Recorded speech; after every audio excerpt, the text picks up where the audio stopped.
Sometimes abortion is the morally right choice to make. I'm Lily Siemens, and you're watching the abortion debate. When I talk with pro-choice advocates, something I hear sometimes is that in some circumstance, abortion is actually the morally right choice to make.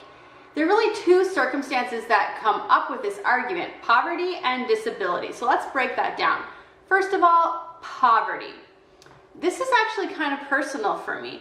My birth mom, when she found out she was pregnant with me, she was no longer in a relationship with my birth dad, and she was already a single mom.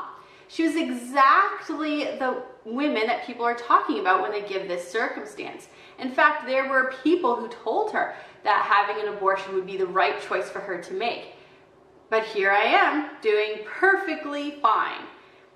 Just imagine for a second that there's this couple, okay? They're both working, they're young, they're on a career path. The woman finds out she's pregnant and she's so excited. It's really the perfect pregnancy story.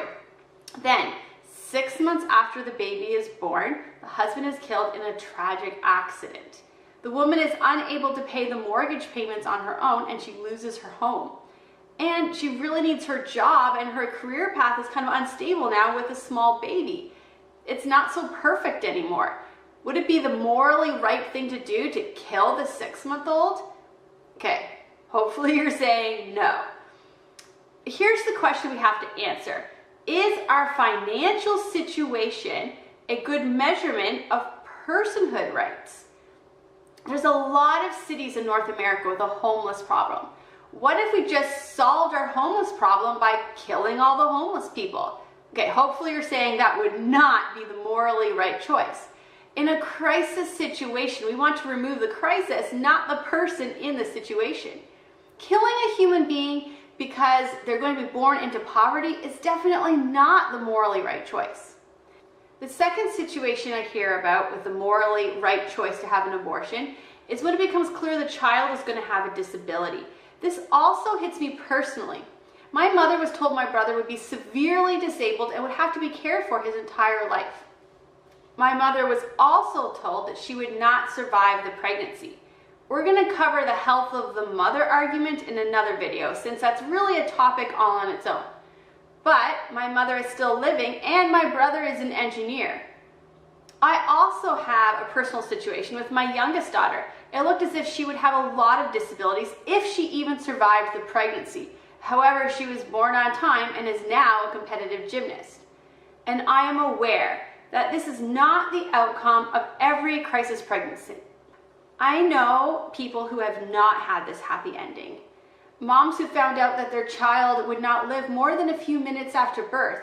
Spending 9 months pregnant, going through giving birth, and then losing your child after only a few minutes of cuddling them. This is the most heartbreaking situation. But those moms will tell you that they still grieve that child years after losing them. That little baby was a person, and as a person has the right to live as long as possible. I know of people who have always considered themselves pro-life, but when faced with this type of situation, they have thought about getting an abortion. And I get that. I'm a mom. The thought of my children being hurt or being in pain, that's the worst thing in the entire world. It's a nightmare that keeps us up at night. Every mom gets this. However, should our abilities be the measurement of our personhood?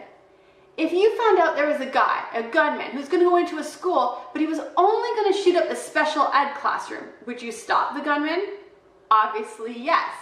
Why? Because maybe the children in that special ed classroom still have personhood rights? A piece of history that a lot of people are not aware of takes place during the Nazi rule in Germany. Anyone with disabilities was taken to a special boarding school and run by the government.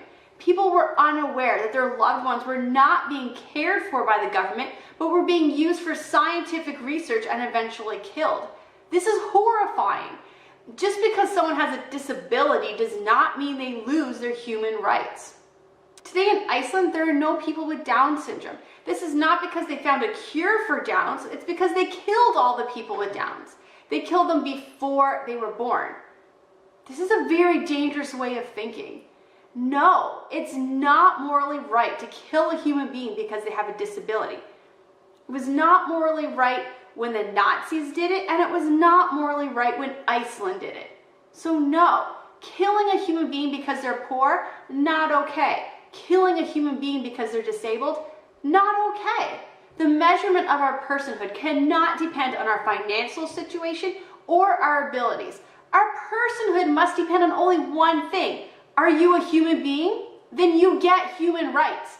Every human being has human rights, and they should have legal personhood. So no, there is no circumstance where abortion is the morally right thing to do. I'm Literally Siemens, and you're watching The Abortion Debate.